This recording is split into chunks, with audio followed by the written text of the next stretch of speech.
राधे राधे, जय माता की भक्तों। आप सभी का स्वागत करती हूँ स्पिरिचुअल ज्ञान साधना में और आप सभी से अनुरोध करती हूँ कि स्पिरिचुअल ज्ञान साधना को सब्सक्राइब कर लीजिए और बेल आइकन को प्रेस कर दीजिए ताकि आपको नई नई वीडियोस का नोटिफिकेशन। शनिदेव जी को ग्रहों का राजा कहा जाता है। भगवान भोलेनाथ ने इन्हें न्याय के देवता की उपाधि दी है। जो लोग शनिवार का व्रत करते हैं उनको पूजा के समय शनिवार व्रत का श्रवण करना चाहिए। जय माता की। राधे राधे भक्तों, कैसे हैं आप सभी लोग? आशा करते हैं सभी लोग बहुत अच्छे होंगे। बताने के लिए कमेंट में जय माता की राधे राधे अवश्य ही लिखिएगा। तो भक्तों, आज शनिवार है और शनिवार के दिन हम भगवान शनिदेव की पूजा करते हैं। शनिदेव को मनाने के लिए तरह तरह के उपाय करते हैं, व्रत रखते हैं। आज की वीडियो में हम शनिदेव के व्रत की कथा सुनाएंगे और दशरथ कृत शनि स्तोत्र का पाठ भी करेंगे। वीडियो बहुत ही सुंदर होने वाला है। पूरे वीडियो में बने रहिए शुरू से अंत तक। ओम शम शनैश्चराय नमः। शनिदेव जी को ग्रहों का राजा कहा जाता है। शनिदेव जी बहुत जल्दी क्रोधित हो जाते हैं। इसी क्रोध के कारण पिता सूर्य से इनकी नाराज़गी बनी रहती है। इनके क्रोध से सभी बचने का प्रयत्न करते हैं, वरना व्यक्ति पर मुसीबतों का पहाड़ टूट पड़ता है। इसलिए इन्हें प्रसन्न करने के लिए शनिवार के दिन का व्रत किया जाता है। व्यक्ति शनि दोष से बचने और उन्हें शांत रखने के लिए अनेक उपाय करता है। शनि कृपा से व्यक्ति को सुख और वैभव की प्राप्ति होती है। जो लोग शनिवार का व्रत करते हैं उनको पूजा के समय शनिवार व्रत कथा का श्रवण अवश्य ही करना चाहिए। और जो लोग व्रत नहीं करते हैं वह भी इस कथा का श्रवण कर सकते हैं। साथ ही जिनकी कुंडली में शनि का कोई भी दोष है, साढ़े साती है, ढैया है, कोई भी दोष है, वह दशरथ कृत शनि स्तोत्र का पाठ यदि करता है तो उसकी कुंडली के समस्त दोष अपने आप ही समाप्त हो जाते हैं। भक्तों, आज की वीडियो में हम आपको कथा सुनाने जा रहे हैं भगवान शनिदेव के व्रत की। तो चलिए देर न करते हुए प्रारंभ करते हैं आज की ये बहुत ही सुंदर कथा। बोलिए गणेश भगवान की जय, गौरी शंकर भगवान की जय, लक्ष्मी नारायण भगवान की जय। बोलिए शनिदेव भगवान की जय। एक बार सभी 9 ग्रहों सूर्य, चंद्र, मंगल, बुध, बृहस्पति, शुक्र, शनि, राहु और केतु में बहस हो गई कि कौन सबसे बड़ा है। आपस में सभी लोग झगड़ा करने लगे। आपस में लड़ते लड़ते सभी इंद्रदेव के पास पहुंच गए। इंद्रदेव असमंजस की स्थिति में निर्णय नहीं दे पाए, परंतु उन्होंने सभी ग्रहों को सुझाव दिया कि पृथ्वी पर राजा विक्रमादित्य ही इसका फैसला कर सकते हैं, क्योंकि वो बहुत ही न्यायप्रिय राजा हैं। सभी पृथ्वी पर राजा विक्रमादित्य के दरबार में पहुंच गए और वहां पर जब वो पहुंचे तब राजा विक्रमादित्य ने सभी का सादर सत्कार किया, उनका हार्दिक अभिनंदन किया और उनसे उनके आने का कारण भी पूछा। राजा ने उनके आने का कारण जान लिया। राजा उनकी समस्याओं को सुनकर अत्यधिक परेशान हो गए।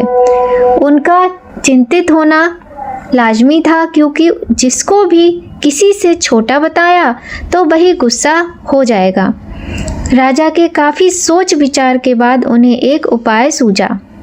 उन्होंने सुवर्ण, रजत, कांस्य, पीतल, सीसा, रागा, जस्ता, अभ्रक और लौह से 9 सिंहासन का निर्माण करवाया और उन्हें उपर्युक्त क्रम में रख दिया। सबसे निवेदन किया गया कि क्रम अनुसार सिंहासन पर आसन ग्रहण करो।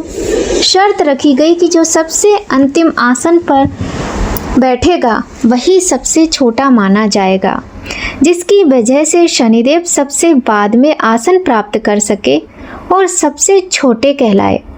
क्रोध के आवेश में आकर शनिदेव ने सोचा कि राजा ने यह सब जानबूझकर किया है। कुपित होकर राजा से कहा कि राजा, तुम मुझे जानता नहीं है।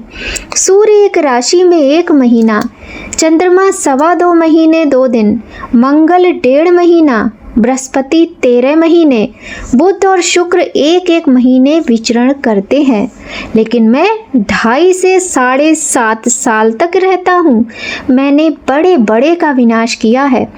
भगवान श्री राम की 7.5 आने पर उन्हें जंगल जंगल भटकना पड़ा और रावण की 7.5 आने पर लंका को बंदरों की सेना से परास्त होना पड़ा। क्रोधित शनिदेव जी ने राजा से कहा कि अब आपको सावधान रहने की जरूरत है राजन। इतना कहकर शनिदेव कुपित होकर वहां से चले गए। समय गुजरता गया और काल चक्र का पहिया घूमते हुए राजा के ऊपर आया। राजा की 7.5 शुरू हो गई। तब शनिदेव घोड़ों का सौदागर बनकर राजा के राज्य में गए। उनके साथ अच्छे नस्ल के बहुत सारे घोड़े थे।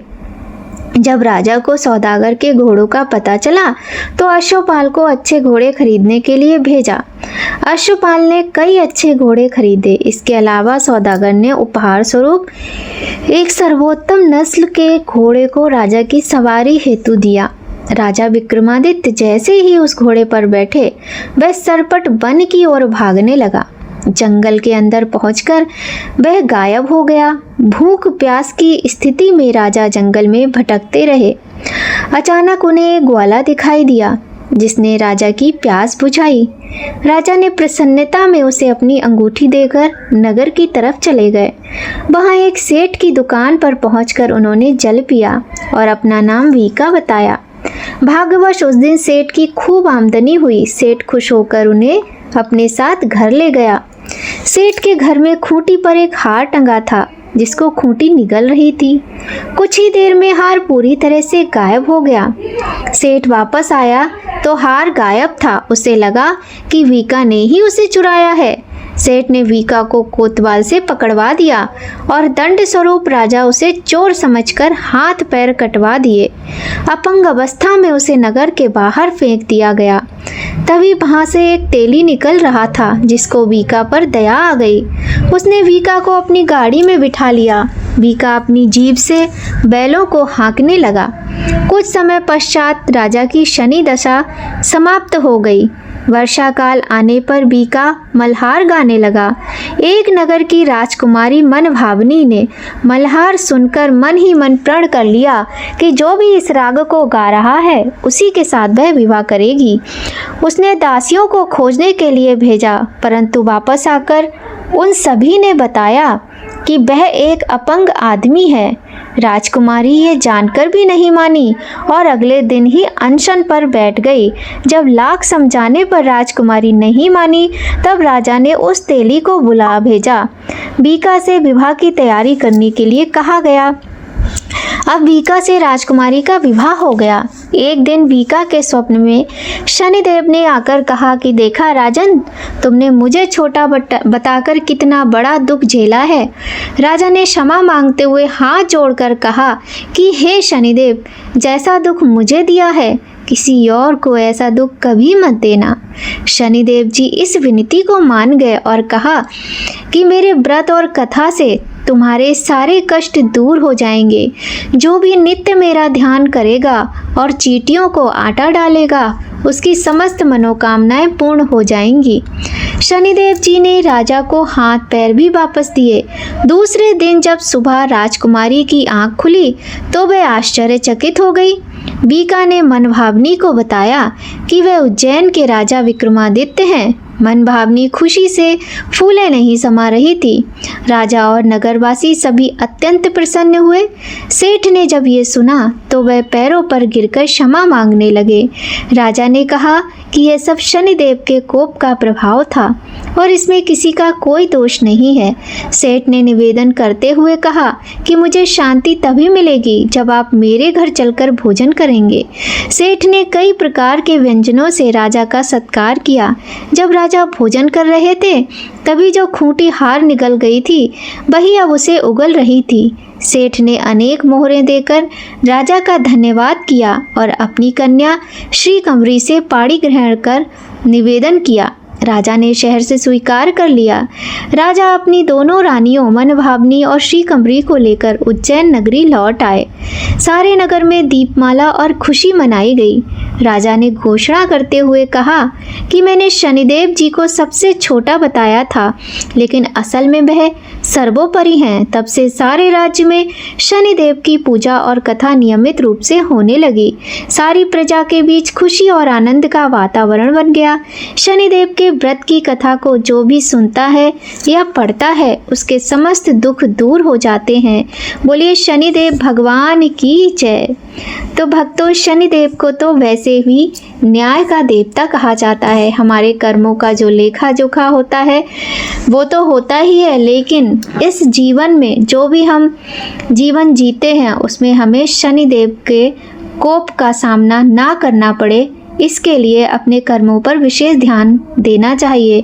अच्छे कर्म करने चाहिए, किसी का दिल नहीं दुखाना चाहिए, किसी का अपमान नहीं करना चाहिए।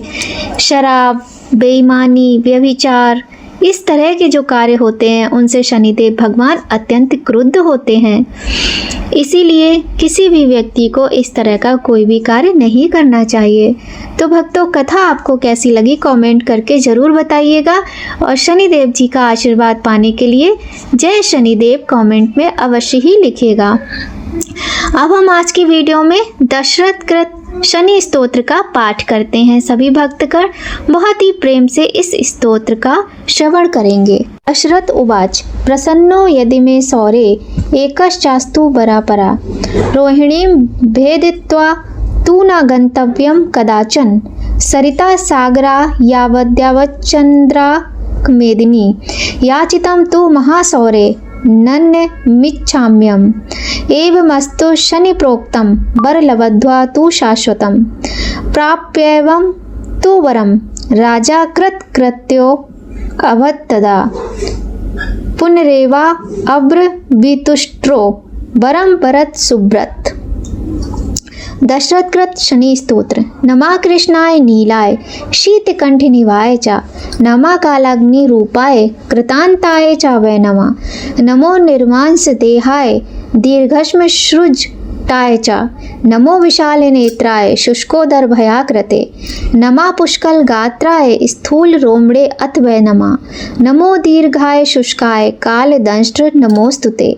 नमस्ते कोट राक्षाय दुर्निरीक्षाय वै नमः। नमो घोराय रौद्राय भीषणाय कपालिने नमस्ते सर्वभक्षाय बलिमुख नमोस्तुते। सूर्यपुत्र नमस्ते अस्तु भास्करे अभयदाय च अघोदृष्टे नमस्ते अस्तु संवर्तक नमोस्तुते। नमो मंदगते तुभ्यं निस्त्रिंशाय नमोस्तुते। तपसा दग्ध देहाय नित्यं योग रताय च नमो नित्यं शुद्धा आर्ताय अतृप्ताय च वै नमः।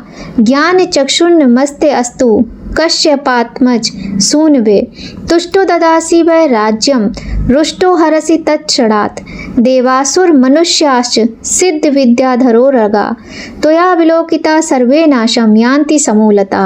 प्रसाद कुरु मे सौरे बारदो भव भास्करे एवं स्तुतस्तदा सौरिर्गृहराजो महाबला।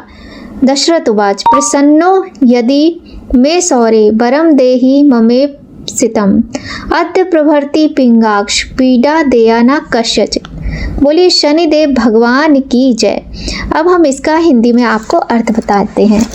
हे श्याम वर्ण वाले, हे नीलकंठ वाले, कालाग्नि रूप वाले, हल्के शरीर वाले, स्वीकारो नमन मेरे शनिदेव हम तुम्हारे। सच्चे सुकर्म वाले हैं, मन से हो तुम हमारे। स्वीकारो नमन मेरे, स्वीकारो भजन मेरे। हे दाढ़ी मूछों वाले, लंबी जटाएं पाले, हे दीर्घ नेत्र वाले, शुष्कोदरा निराले। भय आकृति तुम्हारी सब पापियों को मारे। स्वीकारो नमन मेरे, स्वीकारो भजन मेरे।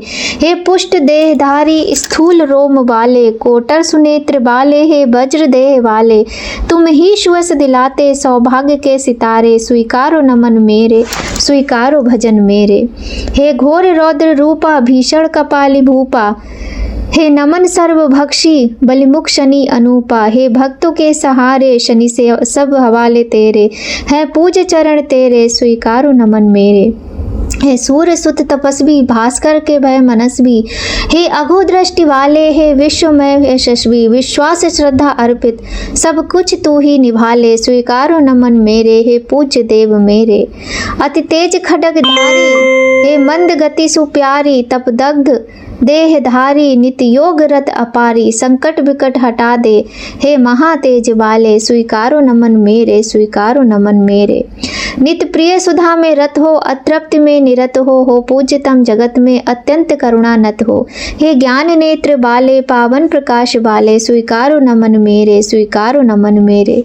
जिस पर प्रसन्न दृष्टि, वैभव सुयश की वृष्टि, वह जग का राज्य पाए, सम्राट तक कहाए, उत्तम स्वभाव बाले, तुमसे तिमिर उजाले, स्वीकारो नमन मेरे, स्वीकारो नमन मेरे।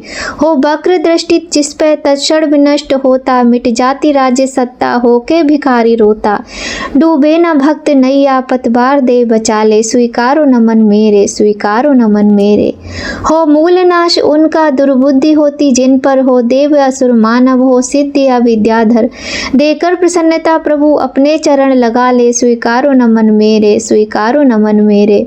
होकर प्रसन्न हे प्रभु वरदान यही दीजय, बजरंग भक्त गढ़ को दुनिया में अभय कीजय, सारे ग्रहों के स्वामी अपना विरद बचा ले, स्वीकारो नमन मेरे, है पूज्य चरण तेरे। बोलिए शनिदेव भगवान की जय।